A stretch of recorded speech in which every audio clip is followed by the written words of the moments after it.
Good evening, Libertarians. My name is Dan Fishman. I am the Executive Director of the Libertarian Party, and you are watching LPTV. And today is a special day because it's Constitution Day. I fondly remember memorizing the preamble in my youth.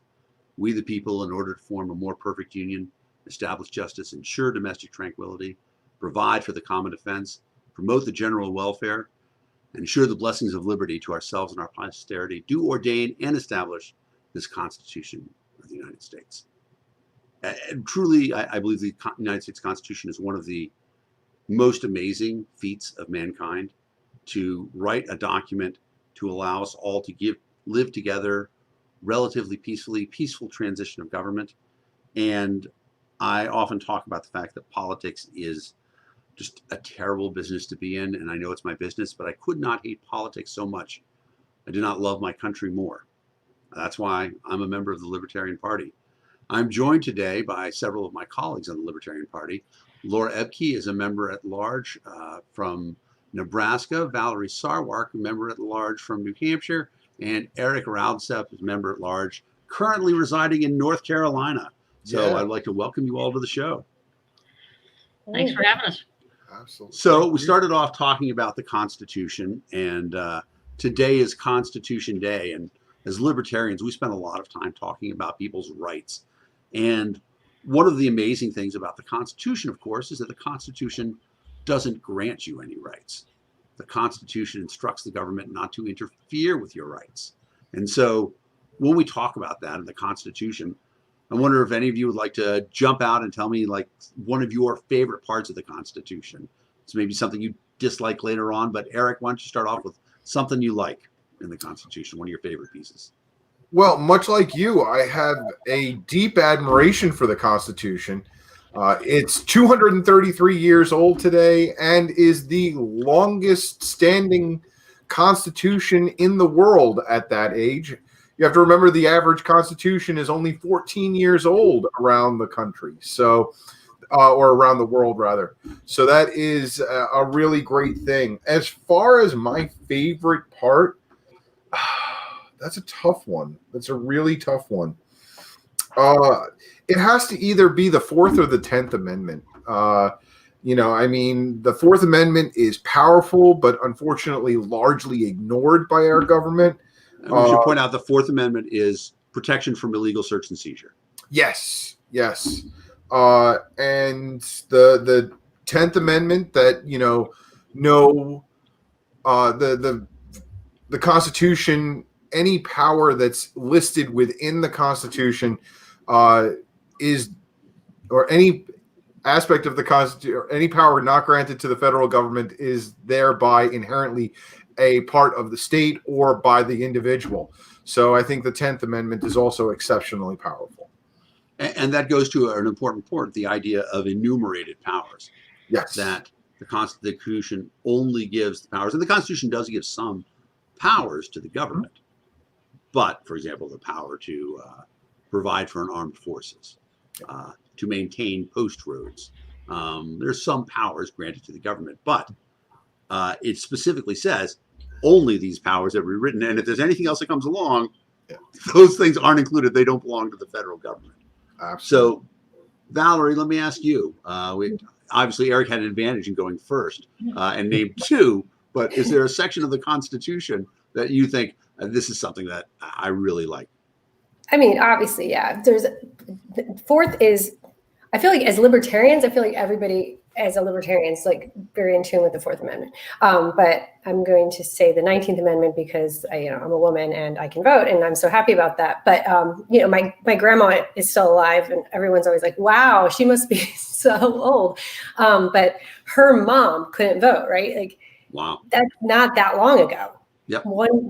Two generations, that's not that long. And so just having that ability and not having the ability to begin with is another issue, but being allowed by the state to be able to vote is a big deal.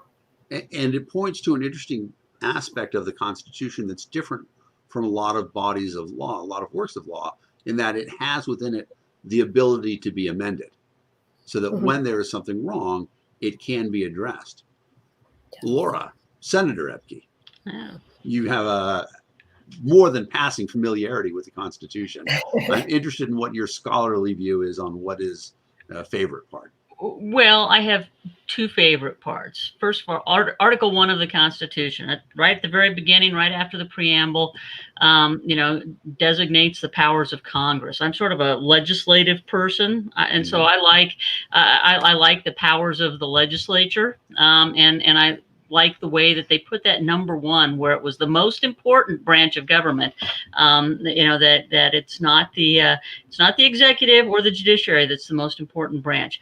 But then I like, in addition to that, you got Section 8 and Section 9 of the of Article 1, but then go to the First Amendment, okay?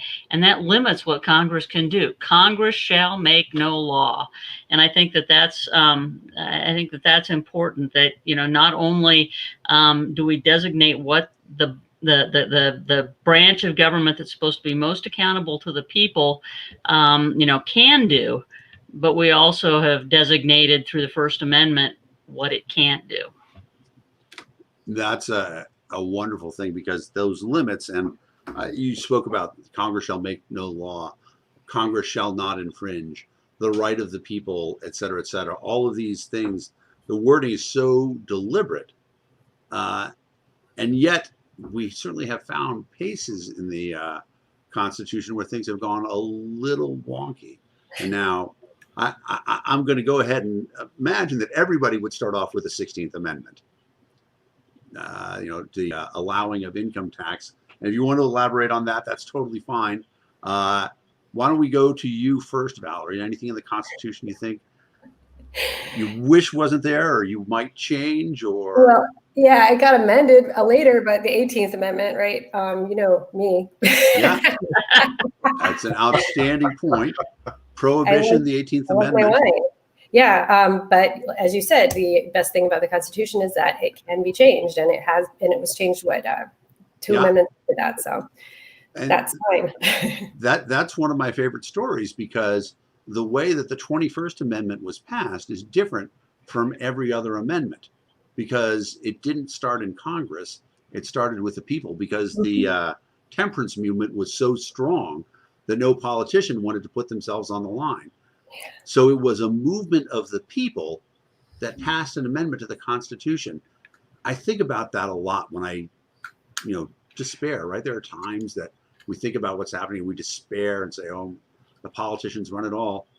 The people have amended the Constitution on their own in the past. We can do it again. We can save the country. I was involved in a movement to pass an amendment saying that the U.S. government should not be allowed to require anybody to buy anything, because that's essentially what the ACA is. You're required to buy health insurance. And it's interesting. It's people are getting organized. It kind of lost a little steam when Trump got elected and said he was going to repeal Obamacare anywhere, and then didn't. But Eric, let me go to you. Anything in the Constitution you think, I would change this one thing, or maybe this could go a different direction? Article 1, Section 8. Article 1, Section 8, the first paragraph, the Congress shall have the power to lay and collect taxes, duties, imposts, and excises, to pay the debts and to provide for the common defense and general welfare of the United States. But all duties and imposts and excises shall be uniform throughout the United States. Yeah. It's a well taken point. Yeah. Senator Epke, anything in particular you think of? You say, oh, I wish that the founders or this amendment hadn't passed, something that you think should have changed along the way? Well, 1913 was an awful year, because not only did we get the 16th Amendment and income taxes, but we also got the 17th Amendment and the direct election of senators. And I think that is, if I had my way, we would get rid of the 17th Amendment, because you lost a lot of the power of the states when we gave up the election of U.S. senators by the legislatures. I would argue that there'd be a lot fewer national mandates for the state, placed upon the states, if you had a body representing the state interest. That's a great example. Let's go into that a little bit more. So for people who don't know, can you describe how senators were elected before the 17th Amendment? Sure. Up until that point, what happened was that the state legislators chose the U.S. senators. And so they were representing the state interests. And so when the two U.S. senators, because you had two U.S. senators from each state, and so they were representing the state as opposed to the people, which was the People's House or the House of Representatives. And so as you had the legislatures selecting who the senators were, the senators also had their constituencies, right? I mean, they had to kind of report back to the state legislatures, and so I mean, I just think that from a rather than having super House members, which is essentially what our senators are now, they're elected at large. Having another division of representation would have been a good thing, and it's unfortunate that we decided that senators needed to be elected by everybody. Right, and it's a fascinating diminishment of state powers, because when the state had control over one body of the House, or at least the two members that were elected out of that, it was much more likely to be people who were focused on state issues as opposed to people who were subject to the whims of populism, which I think was the original intent. But here we are, two houses, and that's going to lead me down the first. I'm going to take a couple diversions in some of the things that we're talking about. And so the first question that I'm going to spring on you that I didn't tell you I was going to, one of the interesting things that people talk about is that there may be a unification, all three parties, all three bodies, the House, the Senate, and the presidency, in the same party. Obviously, that's a nightmare for libertarians because legislation gets passed. But what I want to ask you is, if that happens, are you worried that the Senate might get rid of the filibuster entirely? We have been chipping away at the filibuster every term now. First, they got rid of it for all judges except for Supreme Court judges. Then they got rid of it for Supreme Court judges as well. So no more filibuster for that. And the filibuster, unfortunately, is just the Senate rules. It gets imposed by a majority vote at the beginning. Do you think the Democrats, if they were to win, would say, we have this mandate and we have to undo everything, and so we are going to remove the last defense against the tyranny of the majority? Is that something that you are worried about? And I'll start with you, Eric. Absolutely. The filibuster has been used, I would say, improperly at certain times, but it is a very important tool of the United States Senate. There's a lot of things that we're looking at taking away, not just the filibuster, and I'm going to take it in another direction, surprise on you, but I like it. There's so bringing it back to the Constitution. Yeah, Madison brought forward 12 amendments. 10 were passed immediately, became their Bill of Rights. In 1993, or was it 2? Thank you. Another one of Madison's amendments had been passed. There is one still sitting out there, and you have so many individuals talking about the state of the Electoral College and why it's not reflecting the voice of the voters. It's because our representatives are not being representative of us any longer. You know, back in 1913, yes, this was the horrible year of the United States government because the Congress was also fixed at 435 members, whereas it had never been before. If we actually look forward and entertaining Madison's last remaining amendment, and yes, I know this is really shocker, a libertarian advocating for more government, but it's better representation, and that's what will make our government work better. And we need that representation to make sure that the voice of the people is heard. And that is a fascinating argument. It is, and you know, I'd forgotten that actually 1913 is where they fixed the size of the House as well. Prior to that, it had been, I think originally it was one representative for every 30,000 people, and then they kept expanding it. 50,000 is the original, Yep. and then they expanded, and then finally they stopped at 435, and so now I believe it's 770,000 people per person per representative. Except, of course, that's not actually true anyway, because some states have 800,000 people, some Correct. states have 500,000 people, and so they get more or less representation based on where they are. Valerie Sarwark lives in New Hampshire, where you have how many representatives? Who knows? I believe it's 400 representatives. For the state. Yeah, the state. Yeah. I mean, it's like one for every 250 people or something insane. But it's it is the most representative body. It's actually the third largest legislative body in the world, and it's for the state of New Hampshire.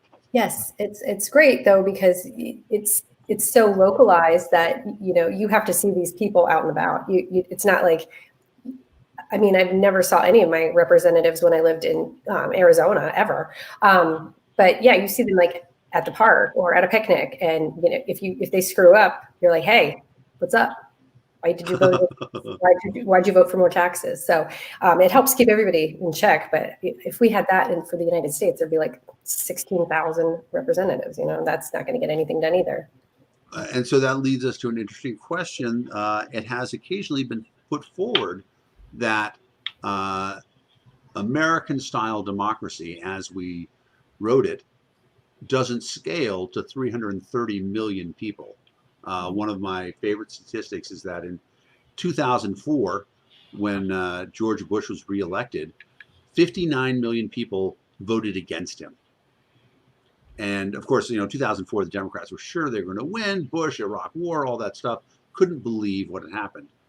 In 2008, 59 million people, exactly the same number, voted against Barack Obama. Republicans are shocked. How would we elect this guy to presidency? John McCain, war hero, all that stuff.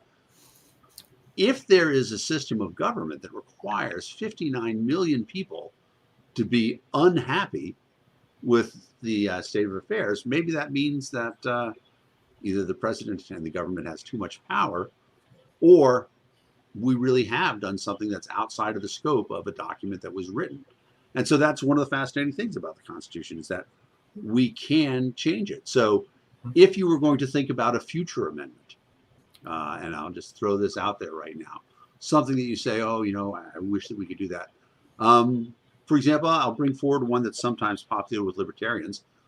We did make an amendment to limit the term of the president. What do you think about doing term limits for other offices? And I'll go to you, Senator Epke, first. Term limits. Term limits are one of those things that I have a love-hate relationship with. I mean, there's a part of me that says, nobody ought to be serving for, 40 years in a legislative body. But on the other side of it, if what's the magic number? Do you say it's 8 years or 12 years or 16 years or 20 years or what is it? And if the citizens, from a little d-democratic standpoint, if the citizens of that legislator, whatever level, if they like them, then why shouldn't they be allowed to continue to vote for them? And so then you start getting into all the problems with money in politics and, the incumbency advantage. I mean, it's far more complex than just saying, let's have term limits. Because there is something to be said, as one who sat in a legislative body, there is something to be said for having at least a little bit of institutional knowledge. We enacted term limits in Nebraska back in 2006, I guess it was the first year, and we had half of our legislature gone that year. Half of the legislature was brand new. Almost another half was brand new in 2 more years. And so you really had a lack of experience, and crazy things happened. I mean, they were fighting over orange lights on the last day of the session one year. What was the number for the term limit? How many years? 2 4-year terms. Wow. So I mean, I think that there's, there's something to be said. Nebraska's got a very small legislature, so we didn't even have this, unicameral, famously. Yes, unicameral. We have 49 members, so I think we're the smallest legislature in the country, given that we only have one house. Mm. But it is a there's some sort of a fine line, some sort of a tipping point, and I don't know where that is. I think that the citizens ought to be able to vote for whoever they want, and if they like the person that's been there for 20 years, why not? On the other hand, I think you got a lot of dead wood in a lot of legislative bodies and people who have been around and have truly become, kind of hyper corrupted. That's fair enough. I have to say, it's not shocking that a libertarian's answer to the term limits is that, maybe it's better if we don't make any laws. Yeah. That's generally, I think that's the feeling that a lot of people get to. And I know there are a lot of people in the Libertarian Party who support the idea of term limits. And I'm not saying that those people are wrong, but I think most of us would agree with Senator Epke that the devil is indeed in the details. And the people always actually have the right to implement term limits when they want to at the ballot box. Now, Dan, I have to make one comment because Please. Eric made mention of the 27th Amendment a little while ago. That was the last of James Madison's. A little piece of trivia. In 2016, Nebraska became the most recent state to ratify it, even though it wasn't necessary to become part of the Constitution. And guess who carried that? It was very exciting. Was it you?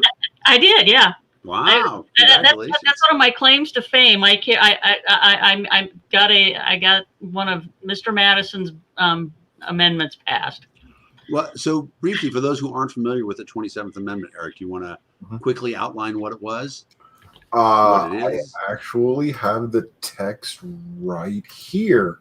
Surprise, surprise. Yeah.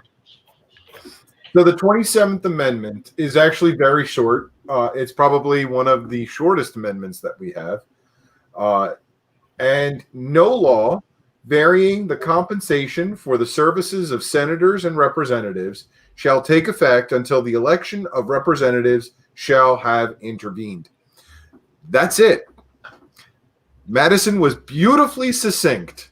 Essentially saying you can't vote yourself a pay raise. You have to wait for the next body.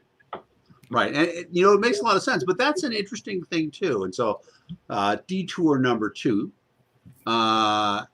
when I ran for Congress, the salary was $185,000 a year for a member of the House. As AOC, I don't know exactly what it is now, but AOC famously said that she would not be able to live in Washington, D.C. on that salary. Now, I find that a little hard to believe. I grant you that at 27, she has a different set of bills than I do at 52, but still, I think you can live on 185. But there's an interesting question. A lot of people think that Congress people are overpaid. And one of the arguments against that is that you want them to be paid enough of money that they don't think, oh, I really wish I could get $10,000 to fix my pool. Maybe I could pass some legislation to help this person out. Do any of you have any thoughts about compensation for congressmen and senators? Valerie, it seems like you have something you want to say here. I was just thinking, I can hear my kids. Why are they yelling? But they're against wage limits for. Back to the state of New Hampshire state representatives.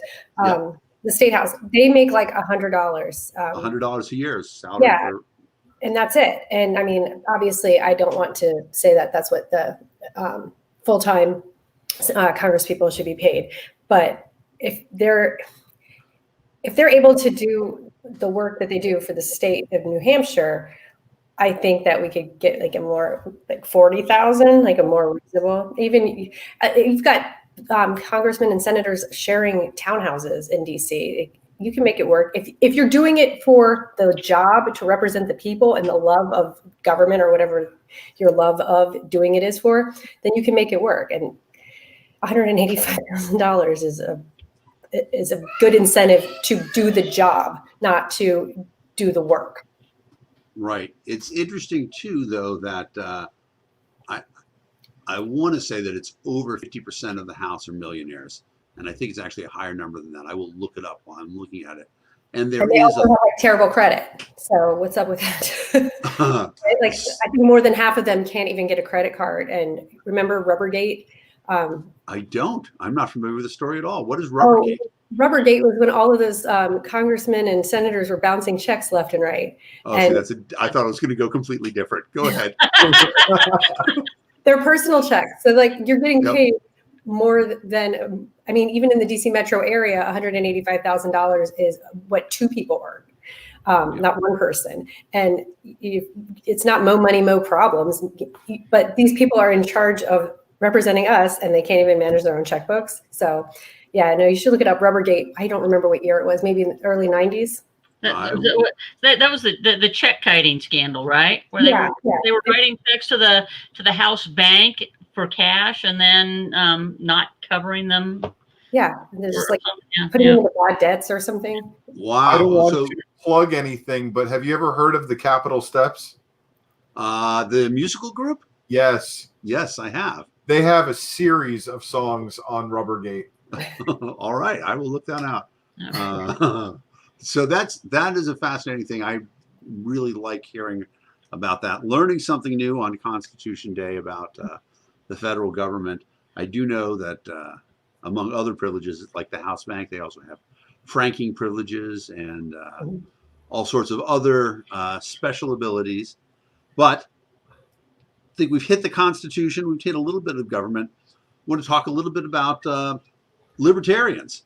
The big news this week is that finally we have the official announcement that Jo Jorgensen is the first woman to be on the ballot in all 50 states twice. Right? Hillary Clinton was on all 50 states. Geraldine Ferraro was on all 50 states. But Jo Jorgensen has done it twice. Can we talk about what that means to you? And we talk a little bit too about campaign. Yeah, exactly. Eric's got the correct background. And it's important to point out to a lot of people who don't know any better. Let me give the close-up here for Eric's background.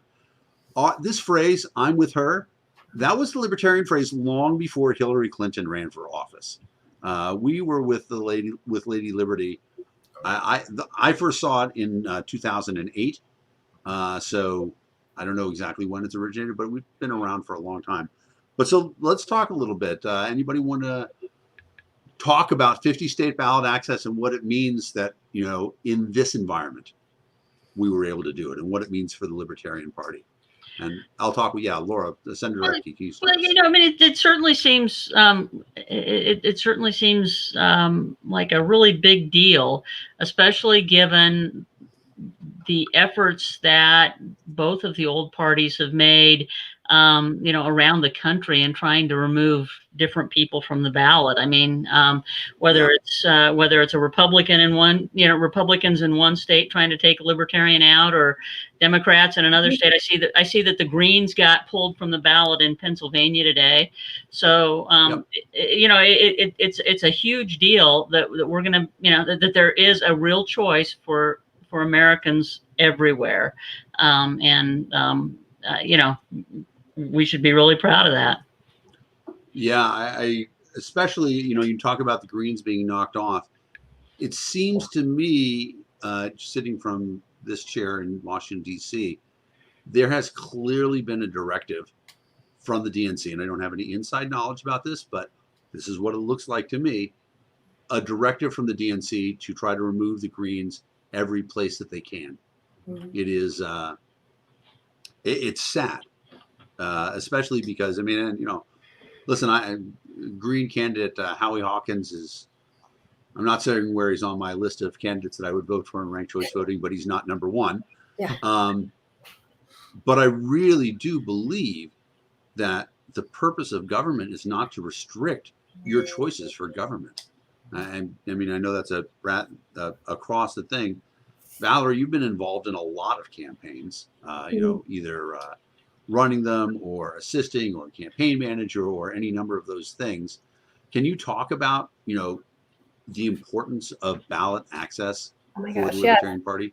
And I just want to say, like, I'm really proud of everybody who was petitioning, and because everyone, I think almost every state that had crazy signature requirements asked for some kind of retrieval for COVID, but none of them slowed down in petitioning. All of them are still out there with masks, with clean pens and clipboards and signs, and please begging people just come and sign my petition. But nobody ever stopped. Nobody ever said, well, because we know we've been screwed over so many times. The courts are not going to say, okay, you don't have any signatures this time. You just get on the ballot. Fine, whatever. But having the ballot access and the DNC, I've seen so much horrible messaging recently. It's basically like, just vote for Joe. Yeah, we know he sucks. Joe Biden. Right. So there is a website, settleforbiden.com. Settle for Biden. Yeah, that's what it is. And it's like, and so to make him look better, you're getting rid of people like Howie Hawkins. And, granted, I don't know what the percentage is of people who are going to vote for Howie Hawkins, that if he's not available, they're just going to be like, okay, I'll vote for Joe. Because if it was opposite, we just wouldn't vote, right? We would not, if we're not going to be able to vote for Joe Jorgensen, we're not going to go vote for Trump. Are you kidding me? I would vote for Mickey Mouse. I would actually write my own name in before I would vote for Trump or even Biden. So I don't know. Nobody's owed any votes. And so I think this settle for Biden crap is just, it's garbage, and they should just give everybody a choice. Sorry. I agree with you. That's put really well. I actually went out when I saw Settle for Biden. I thought it wasn't strong enough, and so I bought Hold Your Nose and Vote for Biden. And I'm thinking that we could put up a pretty good parody site there saying you shouldn't do that, right? Because one of the best things that I heard said in 2016, Gary Johnson said, every vote counts. They tell you there's wasted votes. But if I get 1 million votes in California, the Democrats and the Republicans are going to become more libertarian because they want those 1 million votes. And so every vote counts. And so the only vote that's wasted is when you support a candidate that you don't like. Now, Eric, I know you've got some thoughts on this. Oh, yeah, I do. The United States, it's sad that we're celebrating 50+1 ballot access. Yeah. Because if you look around the world, you look at our neighbor to the north, they have Canada. They have 5 major political parties. Great Britain, 7 major political parties. Germany, 7 major political parties. Denmark, 10 major political parties. The United States is the only democracy in the entire Western world that is based on a 2-party system. It doesn't represent the people. It doesn't have any weight, or it doesn't have the representation that we need. Yeah, I think it's interesting too. There's a couple of sort of radical solutions that people have proposed: alternate voting system, ranked choice voting, approval voting. People have talked about proportional representation, which is a really fascinating idea. A third house, of course, we'd have to amend the Constitution. That's unlikely to happen right now. But if there were proportional representation, and we had a 100-seat proportional representation House, 3 members would be libertarians based on the 2016 election total. And right now, those libertarians have no representatives at the federal level. One. Well, sorry, that's right. We do have one. We have one in Michigan. Libertarians in California, libertarians in New York, and libertarians in Massachusetts have none. Libertarians in Michigan are overly represented, but it's a really good point. That being said, this election cycle, we have a candidate running who really is easily distinguished from the other two, aside from the fact that the other two are 70-year-old white men, 70-plus-year-old white men who have been accused of sexual assault. Dr. Joe Jorgensen has an extensive and impressive educational background, published author, and brings to the table a really different idea. And yet, in order for her to get into the debates and talk about these ideas, she has to get, what's the magic number? 15? 15%. Yep. And who knows why it is physically impossible for her to get that 15% right now. Laura. They're not polling her. Yep, exactly right. So Valerie, you want to explain that? So I haven't gotten a call this time, and I'm really sad about it. But you get the call, and it says, if the election was held today, would you vote for incumbent President Donald Trump or Democrat Joe Biden? And that's it. You don't get like other or independent or anything. I mean, I get thrilled when I get a text poll or whatever, and it says 1, 2, Democrat, Republican, or other. Like other, yes, please. Anything. I screenshot anything that I get that says Libertarian, but any of the phone calls, none of the TV stations, none of the news outlets, nobody's even mentioning her, and they're so scared. But she can't win. Well, if she can't win, then why don't you just keep her in your polls then? Right. And Eric, it really is a crazy idea that these 5 media consortiums are the ones who actually are setting up the questions. And they've all agreed independently that they're not going to talk about Joe Jorgensen. It goes even deeper than this. Yes, let's hear it. This is the really crazy thing. If you start diving into these polls, they're sampling from 2004 voter distribution. Wow. So if you, I just pulled the latest Reuters numbers. So they polled 42% Republican, 42% Democrat, and 16% other or independent. Whereas, according to the Washington Post, the most current national average is 30% Republican, 40% Democrat, and 30% other or independent. Wow. So they're not even polling to statistical truth. Yeah. Interesting. And it does seem like it is, and obviously there's no point in being a libertarian unless you have a little bit of a conspiracy theory in every conversation. But it does seem like there's a unanimity of purpose in that they're all asking exactly the same question. One of the things that's been suggested recently is that one of these groups, NPR, PBS, Marist, might be more vulnerable to public pressure than others because NPR and PBS are funded mostly by us. And so, I don't know exactly who the people are doing this, but there's a PAC that's working towards getting PBS to say, yeah, we're going to start asking about Joe Jorgensen because those of us who are involved and we know the polling, we see the numbers, we know that there is support out there for Joe Jorgensen. I wonder if you guys have any thoughts of other ways that people who are watching this show right now, and this is one of our more popular shows, probably going to do about 25,000 views. How do the people who are watching this show fight against this blackout, this shadow ban that is difficult for Joe Jorgensen to overcome, to be seen? How do the people make a difference in this sort of thing? One of the things that folks need to do, I don't know, one of the things that folks need to do is they need to look at where they do have strong candidates running for lower offices. I mean, if I were in Indiana right now, where you've got Donald Rainwater running for governor and polling at something like 24%, he's in a real race and he's getting lots of attention in local media. I think folks in Indiana ought to be tying Joe Jorgensen to him and saying, okay, we've got a libertarian governor, running for governor and is, doing this well. Why aren't you guys talking about our libertarian presidential candidate? I mean, I think that I think that we have to pick and choose our opportunities. And I'm not sure that I'm old enough that I'm still skeptical a little bit about the value of social media, or using that as a total strategy, but certainly anytime you can raise awareness of our candidate and call and ask why they aren't talking about Joe Jorgensen. That's fascinating. And Valerie, I think you had something you wanted to add. Is something people could do?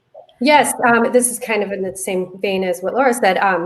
they were advertising in Arkansas that Tom Cotton was running unopposed and Ricky Dale Harrington is running against him, and they were excluding him in polls. And now they've done the poll, and they set up the debates, and now Tom Cotton will debate him. So the pressure from outside, polite but firm messaging to say, hey, you are incorrectly saying that this is the only candidate that it's voter suppression, honestly. But the media is saying you can only vote for this person or this person, and Tom Cotton's running unopposed it's not accurate, and you are not giving the truth. And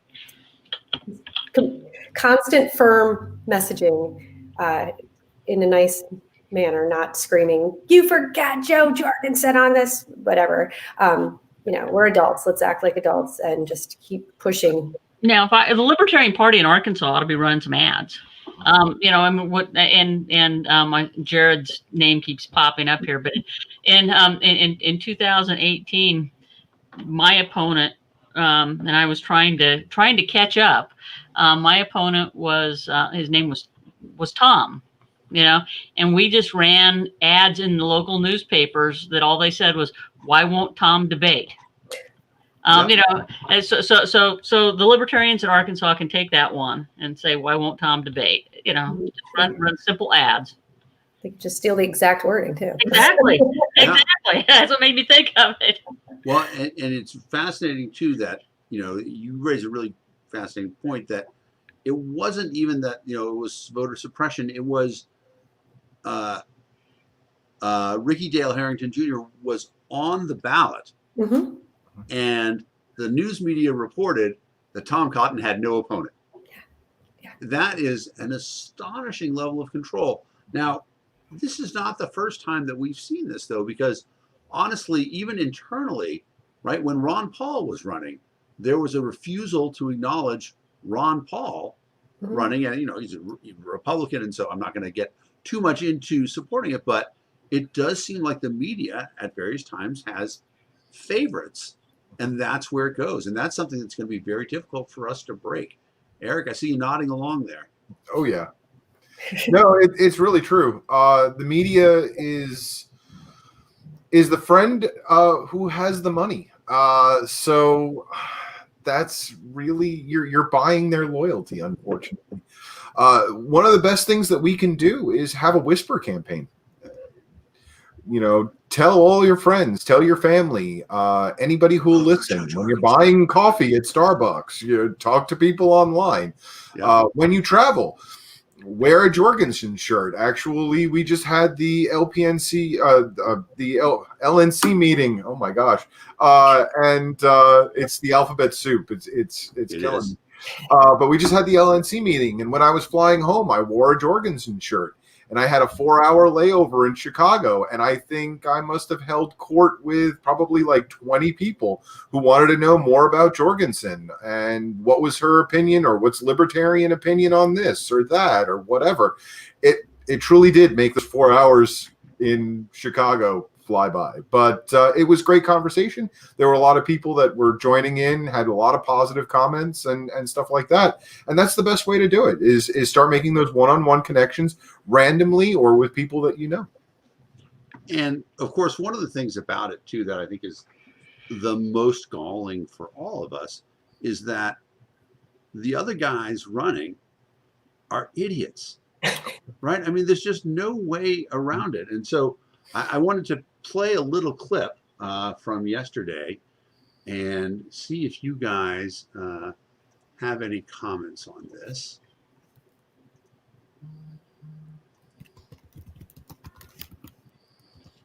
It's going to disappear.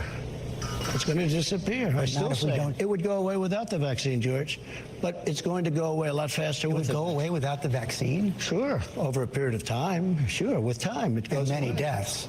And you'll develop herd, like a herd mentality. It's going to be herd developed, and that's going to happen. That will all happen. So, herd mentality. I think he said herd first, though. That's the word. But now,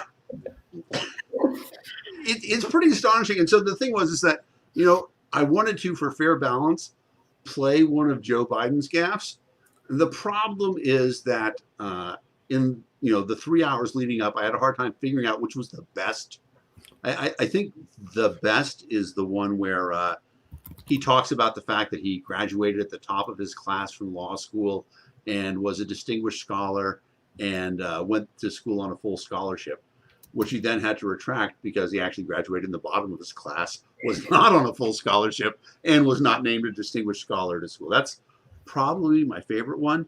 But to counter that, now I want to show something that you guys have seen, but our viewers may not have. Let me do this one, and then we can comment on all of them equally. Looks like Valerie's got to take off here pretty quick. Oh, do you, Val? Yes, it's time to put the babies to bed. All right, that is a legitimate purpose. Thank you very much. I appreciate and raising libertarian children. Val, can you give us your catchphrase that I like so much? Freedom for freedom. I love it.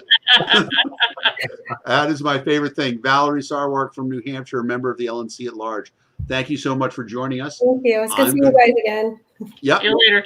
All right, bye. All right, I'm going to play a quick video for the rest of us to comment on. This is a Joe Jorgensen ad, and I hope that most people have seen this, but if you haven't, well, let's just watch it.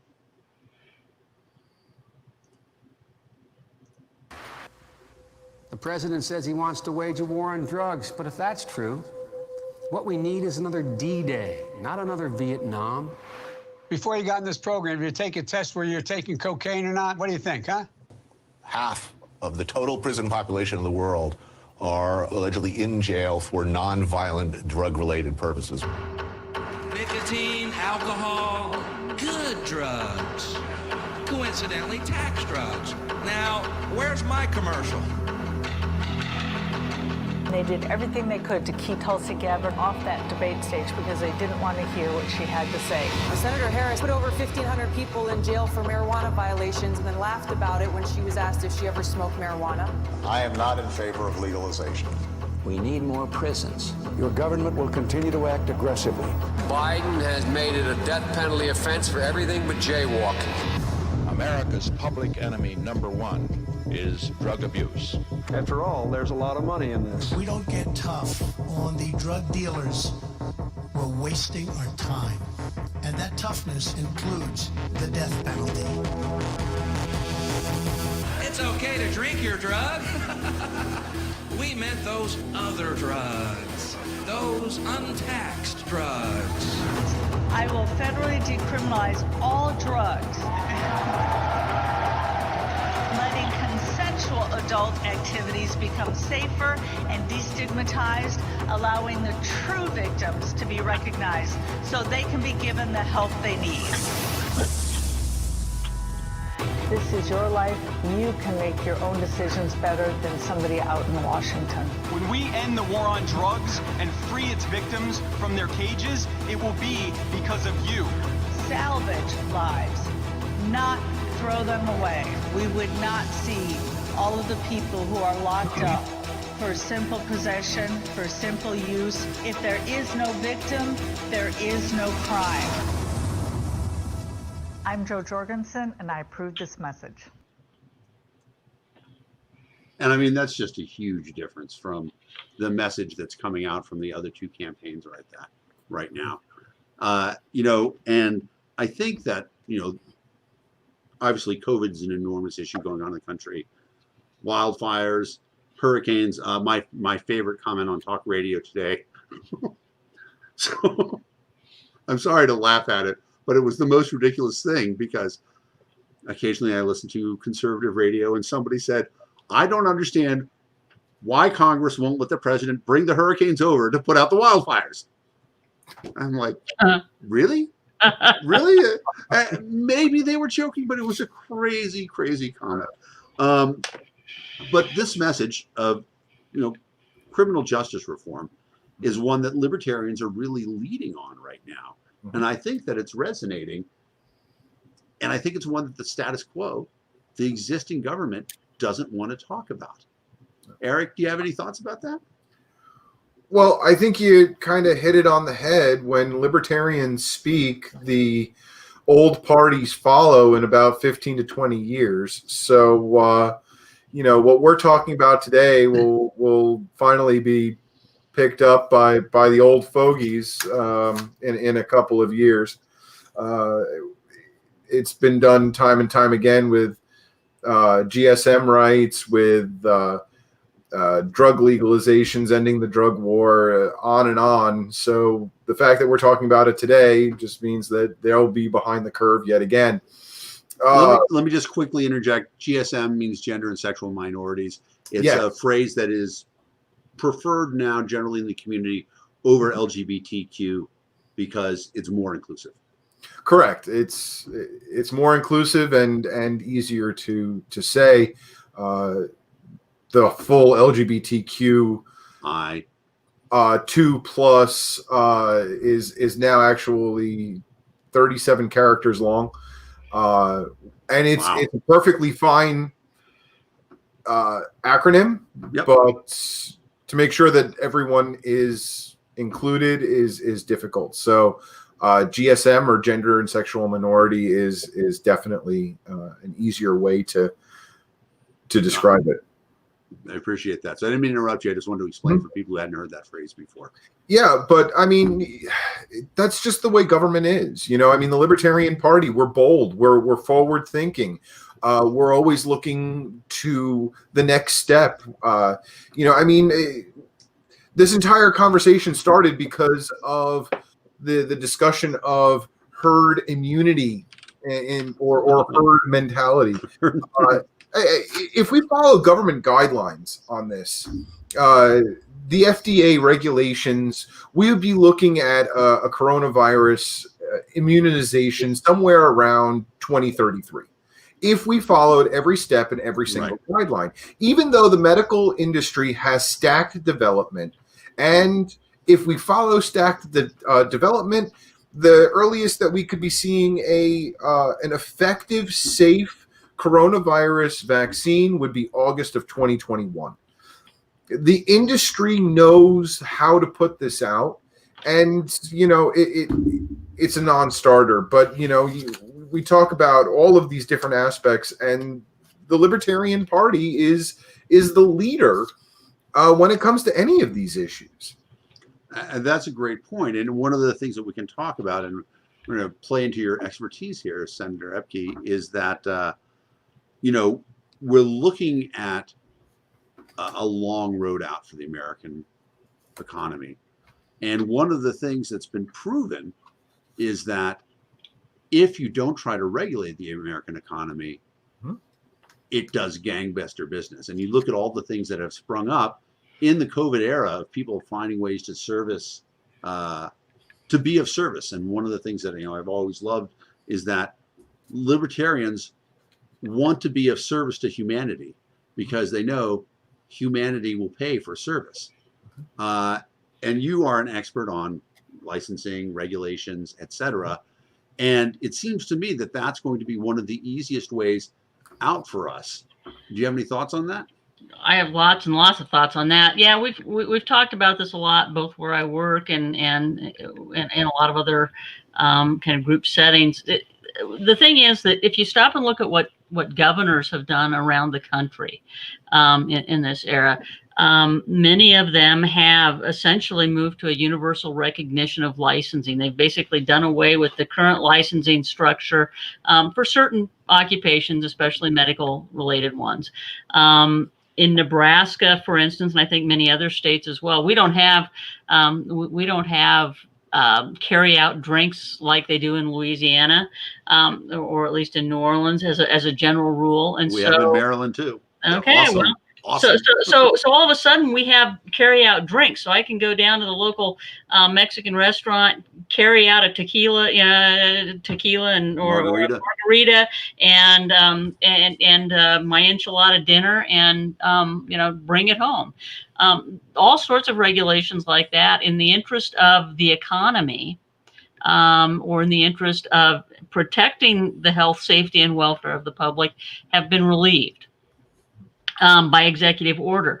So the big challenge for libertarians, libertarian-leaning folks, kind of this general small government anti-regulation movement, is to try to make those things permanent. That's one of the things that I'm going to be involved in over the next year or two, is to looking at all of these things that governors have relieved via the executive order in an emergency situation, and we're going to make them permanent. That's awesome. And so it's been argued that one of the really important things about this cycle is that every state's budget has been significantly cut because tax revenue is down, and so state spending has had to be curtailed significantly, and we're the only ones who are going to fight against it going back up right now. Is that something that you think people are recognizing? They look at what's happening right now and they say, oh my God, we can get by with less government? I'll throw it out to anybody who wants to answer that. Here's what I would say. I think that people absolutely agree with that when it comes to their local and their state government. But one of the problems that we've got is that many people think that if the local and the state government aren't doing it, that means the feds should do it, which means that they're just going to print money. They have their magic money machines in Washington, and so I'm not as optimistic about the idea of reducing the size of federal government, but I do think that at the local and the state levels that we can certainly make a real difference. Eric, do you have anything you want to add to that? Oh, absolutely. I mean, I think Laura is very correct in the fact that there's a large portion of the United States that has gotten used to this, that there is just money flowing like rivers. And the very real aspect is that according to the International Monetary Fund, the overall debt of the United States is slated to cross our gross domestic product next year, which is exactly where Ireland, Greece, Portugal got into serious financial difficulties and they started seeing recessions. We're no longer in that point that we can have the spending programs that we have in this nation, not at the local, state, or federal level. We have to adapt our idea of what government is and how it's going to service the people. I could be Debbie Downer here, and it would be pretty easy, or maybe it's not so Debbie Downer, depending on your perspective. But about 20 years ago, not too long after the Soviet Union fell apart, there was a political scientist from the Soviet Union, former Soviet Union, who was looking. We had Sovietologists, they had Americanologists or something. So they had somebody who'd been studying the United States, and his prediction was that the United States was doing the same thing that the Soviet Union was, that it was, spending too much money, that its economy was going to collapse, and that eventually we would break up just the way that the Soviet Union did. And he suggested that we'd break up in 7 pieces. He had them all drawn out and everything. I don't know if that's a good thing, but but you could argue, I think, that kind of, this is my grad school, graduate seminar kind of discussion here. But I think that I think you could argue that that would solve a lot of our problems with being overrepresented or underrepresented in Congress. Being too big for the system that we've got. If you somehow split into even a regional confederation where you had sort of central regional governments and that there would be ways of making the government that's the most responsible, more responsive to us. It's a crazy idea to contemplate anyhow. Well, I mean, it's actually very interesting. I mean, obviously, the perfect breakdown is the 8 LNC regions. That's how I do it. But what about Mississippi and or whatever? Yeah, Mississippi and Utah or whatever. Or Mississippi is going to have to go its own way. I've said that many times. But it really is true that the states in New England actually did form a pact to work together during COVID. Mostly like-minded people, and having been there but also lived in Texas, I would say that Texas is as much a region unto itself as New England is. And Nebraska has a lot more in common with Iowa than it does with California. There is certainly something to that, and that goes back to our original idea that American style democracy doesn't scale so well to 330 million people, or as we get even larger and larger. Now, guys, I could stay on with you guys all night. It has been an education. I really appreciate it. Anything you guys want to plug? Anything you want to say before we go off the air? Eric, I'll give you the first word and Laura the last. There's a lot of great things coming out of this LNC, so I'm just going to tell everyone, keep your ears to the ground, because we have an LNC that's starting to come together like clockwork, and I'm really excited for the next 2 years. Awesome. Senator Ebke, any final thoughts? I absolutely agree with Eric, and for anybody who is watching who may not care about the structure of the LNC, vote gold. Gold is a simple thing. I'm going to follow up with a final thing. I want to thank everybody for watching LPTV. We're on every Thursday night at Townhall. Tomorrow night, tune in at 8 o'clock. Pat Ford will be hosting Candidates Corner, where we profile 2 candidates. And on Wednesday nights, we have a new show, Libertarios Hispanos, with Martha Bueno and Zach Foster. Wonderful show last night.